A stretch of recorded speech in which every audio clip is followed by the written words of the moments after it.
we'll start the scary story, right? So, here we go. You guys want to listen to this by my voice, or by your head, or just drawing pictures, but you could pause and draw the pictures of what I'm saying, right? So let's get started. So, there was two couples. One man was named Jose. The other one was named Rebecca. They were walking in the street in the middle of the night, coming home from the party, and they saw some guy holding a knife, and it was covered in blood. At the end of it, dripping down to the sidewalks. It was forming a pool of blood, and they got scared, so they started ignoring him, and then they just walked away. And then the man stared at them with the creepy eyes, and then they went home, and then they knocked on the man with the dripping knife. They knocked on the door. He knocked on the door, and the man, Jose, he looked through the peeking hole, and he saw him with an intense stare with his eye wide open, like wide open. And Jose called Rebecca to come and look, and Rebecca says there's no one there, and some guy was losing his mind. And after Rebecca, she saw him in the window, and he was knocking hard on the window. And Rebecca called Jose, and Jose said there's nothing there, like how you said to me.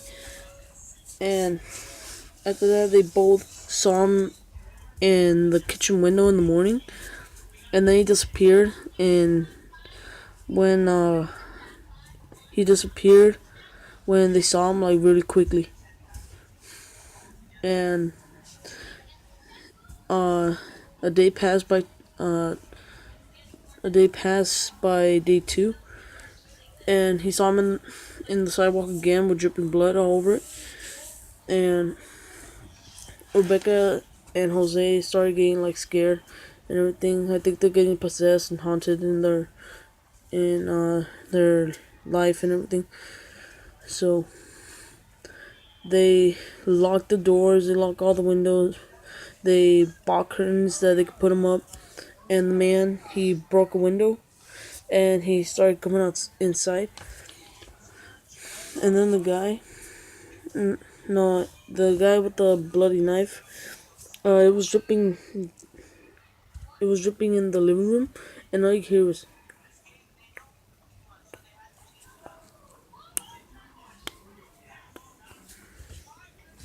And Rebecca, she woke up, and it says, Jose, what's all that noise? And then Jose says, oh, let me go check. And Jose, he stopped and saw the knife dripping down in the living room floor. And then he said, oh my god, it's him. And then he quickly fast tippy-toed all the way to Rebecca. And then they grabbed their weapons. Oh, I didn't mention in the beginning, they bought weapons in case they don't want to get killed. So Rebecca got a bat, Jose got a knife, and the man, he disappeared after when there was a pool of blood forming, and the pool of blood went to the kitchen, and it saw him going in the back door. And then the man with the knife, he disappeared and walked away. And then the third day came, the third night. The man was dripping blood in the sidewalk and everything, and they bought more lethal weapons and everything. They bought special effects, cameras, and then they went to sleep, and then it was dripping blood in the living room.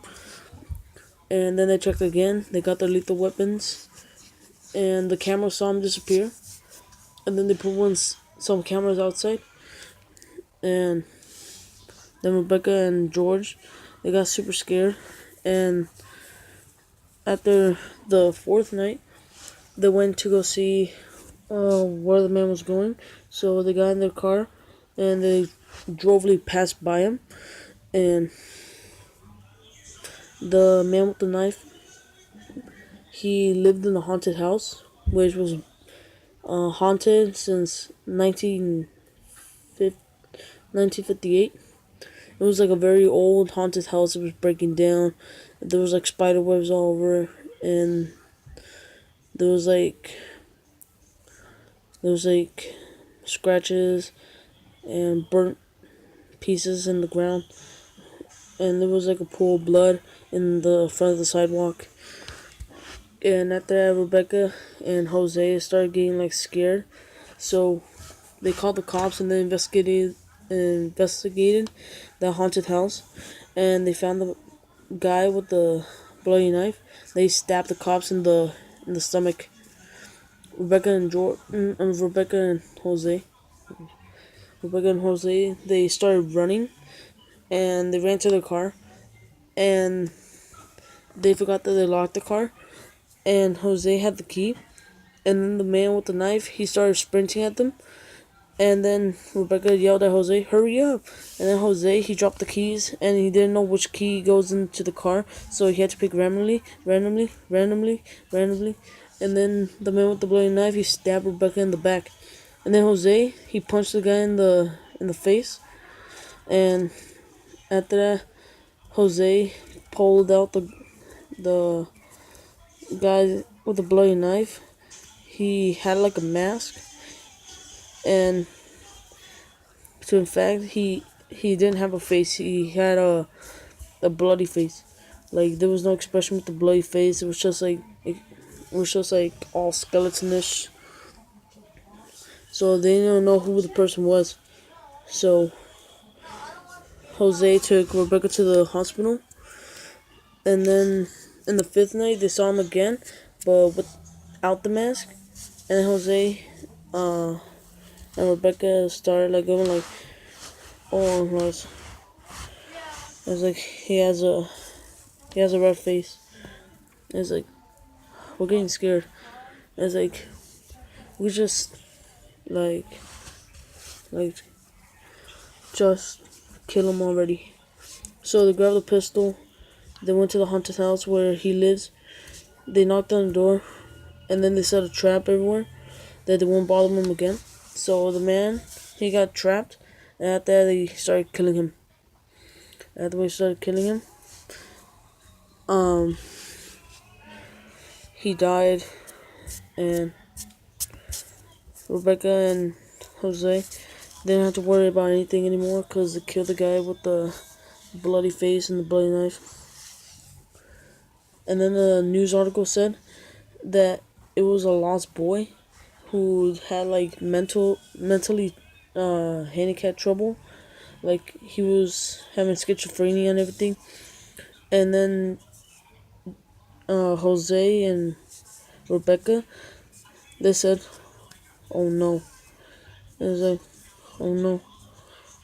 They both went, "Oh no." And at that, they felt so sorry because it was a lost mentally handicapped kid that has schizophrenia and like fears of everybody, and he didn't want to feel around to everybody. So Rebecca and Jose, they went to his funeral, and at that, they went back to the car. At the when they said, "We're sorry for what we did," they went back to the car, and the ghost, no, the zombie of the bloody knife man, he came from his grave, and they started attacking Rebecca and Jose, and the zombie, he went back to his grave, and yeah, so Rebecca and Jose are dead for what they did, and it was punishment because he had schizophrenia and everything, because he was like all crazy. Yeah. So I guess that's the end of the story. So Rebecca and Jose died because they killed a mentally handicapped schizophrenia lost kid that he was 25, and they Teresio. Wait, what? Teresio, what the hell? No. I was talking to my little bro. So Rebecca and Jose, they shouldn't have killed the bloody man, the bloody knife man. So that's the end of the story, guys. So peace.